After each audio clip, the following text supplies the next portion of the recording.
ಎಂಟನೇ ಅಧ್ಯಾಯದ 15ನೇ ಶ್ಲೋಕ. ಮಾಮುಪೇತ್ಯ ಪುನರ್ಜನ್ಮ ದುಃಖಾಲಯಮಶಾಶ್ವತಂ ನಾಪ್ನುವಂತಿ ಮಹಾತ್ಮಾನಃ ಸಂಸಿದ್ಧಿಂ ಪರಮಾಂ ಗತಾಃ.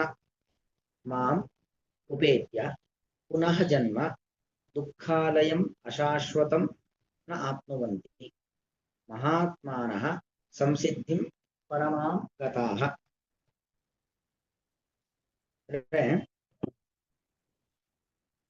ದೇವರನ್ನ ನಾವು ಪಡಿಬೇಕು, ದೇವರ ಸಮೀಪಕ್ಕೆ ಹೋಗಬೇಕು. ಇದು ನಮ್ಮೆಲ್ಲರ ಗುರಿ, ಒಂದು ಸಾತ್ವಿಕವಾದ ಗುರಿ.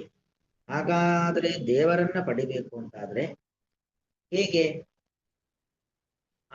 ಅನ್ನೋದನ್ನ ಕೃಷ್ಣ ಹೇಳ್ದ. ಅನನ್ಯಚೇತಾಹ, ನಿರಂತರವಾಗಿ ಭಗವಂತನ ಸ್ಮರಣೆ, ಭಗವಂತನ ಚಿಂತನೆ, ಇದರಿಂದಾಗಿ ದೇವರನ್ನ ಪಡಿಬಹುದು. ಅದರಿಂದ ನಮಗೇನು ಪ್ರಯೋಜನ ಅನ್ನೋದನ್ನ ಕೃಷ್ಣ ಹೇಳ್ತಿದ್ದಾನೆ. ಯಾವುದೇ ಒಂದು ಗುರಿ ಮುಟ್ಟೋದು ಒಂದಾಯ್ತು, ಆ ಗುರಿ ಮುಟ್ಟೋದ್ರಿಂದ ನಮಗೇನು ಪ್ರಯೋಜನ ಅನ್ನೋದು ಹೇಳ್ತಿದ್ದಾನೆ. ಮಾಂ ಉಪೇತ್ಯ, ನನ್ನನ್ನ ಹೊಂದಿ, ಪುನರ್ಜನ್ಮನ ವಿದ್ಯತೆ, ಅಥವಾ ಪುನರ್ಜನ್ಮನ ಆಪ್ನುವಂತಿ, ಮತ್ತೊಮ್ಮೆ ಹುಟ್ಟಿ ಬರೋದಿಲ್ಲ. ಅಂದ್ರೆ ಪುನರ್ಜನ್ಮ ಇದೆಯಲ್ಲ, ಮತ್ತೆ ಹುಟ್ಟೋದಿದೆ ಇದೆಯಲ್ಲ, ಅದು ಎಂಥದ್ದು ಅಂತ ಹೇಳಿದ್ರೆ ದುಃಖಾಲಯಂ, ದುಃಖಕ್ಕೆ ಆಶ್ರಯ. ಆಲಯ ಅಂದ್ರೆ ಆಶ್ರಯ ಅಂತ ಅರ್ಥ. ಹುಟ್ಟು ಅನ್ನೋದೊಂದು ದುಃಖ. 9 ತಿಂಗಳು ತಾಯಿಯ ಹೊಟ್ಟೆ ಒಳಗಡೆ ಆ ಬಂಧನದಲ್ಲಿರುವಂತ ದುಃಖ. ಹುಟ್ಟುವಾಗ ಒಂದು ದುಃಖ, ಹುಟ್ಟಿದ ನಂತರ ದುಃಖ, ಹುಟ್ಟು ಸಾವುಗಳ ಮಧ್ಯದಲ್ಲಿ ಬಹುವಿಧವಾದ ದುಃಖ, ಸಾವಿನ ದುಃಖ, ಹೀಗೆ ನಿರಂತರವಾದ ದುಃಖ ಜನ್ಮ ಎಂಬುವಂಥದ್ದು. ಅಲ್ಲಿಗೆ ಜನ್ಮ, ಜೀವನ, ಮರಣ ಇದೆಲ್ಲವೂ ಕೂಡ ಬಹು ದುಃಖಗಳಿಂದ ಕೂಡಿರುವಂಥದ್ದು. ಮತ್ತಿದು ಶಾಶ್ವತನ? ಅದು ಅಲ್ಲ. ಏನೋ ದುಃಖಗಳ ಮಧ್ಯದಲ್ಲಿ ನಮಗೊಂದಷ್ಟು ಸುಖ ಬರುತ್ತೆ, ಸ್ಥಾನ, ಮಾನ, ಸಂಪತ್ತು ಎಲ್ಲ ಸಿಗತ್ತೆ. ಯಾವುದೂ ಶಾಶ್ವತವಲ್ಲ, ಅಶಾಶ್ವತವಾದದ್ದು. ಜನ್ಮವು ದುಃಖದಾಯಕವಾದದ್ದು. ಜನ್ಮಾನಂತರದಲ್ಲಿ ಜೀವನ ದುಃಖ, ಜೀವನ ಮುಗಿಯುವ ಹಂತ ಮರಣ, ಅದೂ ಕೂಡ ದುಃಖ. ಇನ್ನು ಆ ಜೀವನದಲ್ಲಿ ಸಿಗುವಂತ ಸಂಪತ್ತು, ಸೌಭಾಗ್ಯ, ಅದು ಅಶಾಶ್ವತವಾದದ್ದು. ಮತ್ತೆ ಏನೋ ಅಲ್ಪ ಸುಖ, ಅಲ್ಪ ಸಂಪತ್ತು ಸಿಗಬಹುದು, ಅದು ಹೆಚ್ಚಿರುವಂತ ದುಃಖ.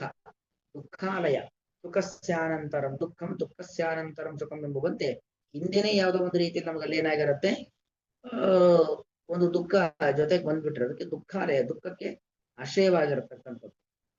ದುಃಖಾಲಯಂ, ದುಃಖಕ್ಕೆ ಆಶ್ರಯ. ಇಂತಹ ಒಂದು ಪರಿಸ್ಥಿತಿಯನ್ನ ಮಹಾತ್ಮಾನಃ ನ ಆಪ್ನುವಂತಿ ಪರಮಾಂ ಸಂಸಿದ್ಧಿಂ ಗತಾಃ. ಯಾರು ಪರಮ ಸಂಸಿದ್ಧಿ, ಸಿದ್ಧಿ ಅಂದ್ರೆ ಗುರಿ ಮುಟ್ಟೋದು ಅಂತ ಅರ್ಥ.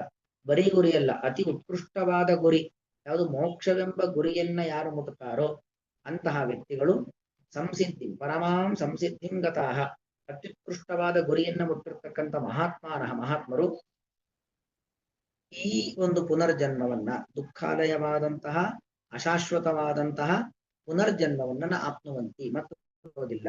ಅಂದ್ರೆ ಮೋಕ್ಷಕ್ಕೆ ಹೋಗ್ಬಿಡ್ತಾರೆ. ಬೇರೆ ಎಲ್ಲಿಗೆ ಹೋಗ್ಲಿ, ಸ್ವರ್ಗಕ್ಕೆ ಹೋಗ್ಲಿ, ಯಾವುದೇ ಒಳ್ಳೆ ಊರ್ಧ್ವಲೋಕಗಳಿಗೆ ಹೋಗ್ಲಿ, ಎಲ್ಲಿಗೆ ಹೋದ್ರು ಮತ್ತೆ ವಾಪಸ್ ಬರಲೇಬೇಕು. ಆದರೆ ಮೋಕ್ಷಕ್ಕೆ ಹೋಗಿರತಕ್ಕಂಥ ವ್ಯಕ್ತಿ ಮತ್ತೆ ವಾಪಸ್ ಬರೋದು ಅಂತಿಲ್ಲ. ಕ್ಷೀಣೆ ಪುಣ್ಯ ಮರ್ತ್ಯಲೋಕಂ ವಿಶಂತಿ ಅಂತ. ಎಲ್ಲಿಗೆ ಹೋದ್ರೂ ನಮ್ಮ ಪುಣ್ಯ ಕಡಿಮೆ ಆದ್ರೆ ಮತ್ತೆ ವಾಪಸ್ ಬರಲೇಬೇಕು. ಸ್ವರ್ಗದಲ್ಲೇನು ಶಾಶ್ವತವಾಗಿರ್ಲಿಕ್ಕೆ ಆಗುವುದಿಲ್ಲ. ಶಾಶ್ವತ ಲೋಕ ಅಂದ್ರೆ ಒಂದೇ, ಇದು ವಿಷ್ಣು ಲೋಕ. ಆ ವಿಷ್ಣು ಲೋಕದಲ್ಲಿ ಶಾಶ್ವತವಾಗಿ ಇದ್ದೇ ಇರ್ತಾರೆ ಅನ್ನೋದು ಇದರ ಅಭಿಪ್ರಾಯ. ಹಿಂದೆ ಮಾಡಿರ್ತಕ್ಕಂತಹ ಒಂದು ಸಂಬೋಧನೆ ಇಲ್ಲಿಟ್ಕೊಳ್ಬೋದು. ಪಾರ್ಥ, ಎಲೆ ಕೃತೆಯ ಮಗನೇ, ಮಾಂ ಉಪೇತ್ಯ, ನನ್ನನ್ನ ಪಡೆದಂತಹ ವ್ಯಕ್ತಿಯು, ಸಂಸಿದ್ಧಿಂ ಪರಮಾಂ ಗತಾಃ ಮಹಾತ್ಮಾನಃ, ಪರಮಾಂ ಸಂಸಿದ್ಧಿಂ ಗತಾಃ, ಅತಿ ಉತ್ಕೃಷ್ಟವಾದ ಸಿದ್ಧಿಯನ್ನ ಪಡೆದಂತಹ ಮಹಾತ್ಮರು, ಮಾಂ ಉಪೇತ್ಯ, ನನ್ನನ್ನು ಹೊಂದಿ, ದುಃಖಾಲಯಂ, ದುಃಖಕ್ಕೆ ಆಶ್ರಯವಾದಂತಹ, ಅಶಾಶ್ವತವಂ, ಶಾಶ್ವತವಲ್ಲದಂತಹ, ಪುನರ್ಜನ್ಮ, ಮತ್ತೆ ಹುಟ್ಟುವಿಕೆಯನ್ನು. ಆ ಪುನರ್ಜನ್ಮ ಎಂಬುದು ದ್ವಿತೀಯ ವಿಭಕ್ತಿ ಏಕವಚನ. ಜನ್ಮ ಜನ್ಮನಿ ಜನ್ಮಾನಿ, ದ್ವಿತೀಯ ವಿಭಕ್ತಿ ಏಕವಚನ ಜನ್ಮ ಅಂತಾಗತ್ತೆ.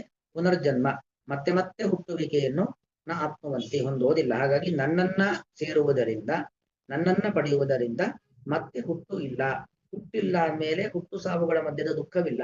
ಆ ಹುಟ್ಟು ಸಾವುಗಳ ದುಃಖನೂ ಇಲ್ಲ, ಮನೆಗೆ ಮರಣವೂ ಕೂಡ ಇಲ್ಲ. ಅಲ್ಲಿಗೆ ಹುಟ್ಟು ಸಾವುಗಳ ಚಕ್ರದಿಂದ ಹೊರಗೆ ಬರ್ತಾರೆ ಅನ್ನೋದು ಅಭಿಪ್ರಾಯ. ಮಾಮುಪೇತ್ಯ ಪುನರ್ಜನ್ಮ ದುಃಖಾಲಯಮಶಾಶ್ವತಂ ನಾಪ್ನುವಂತಿ ಮಹಾತ್ಮಾನಃ ಸಂಸಿದ್ಧಿಂ ಪರಮಾಂ ಗತಾಃ. ಶ್ರೀಕೃಷ್ಣಾರ್ಪಣಮಸ್ತು.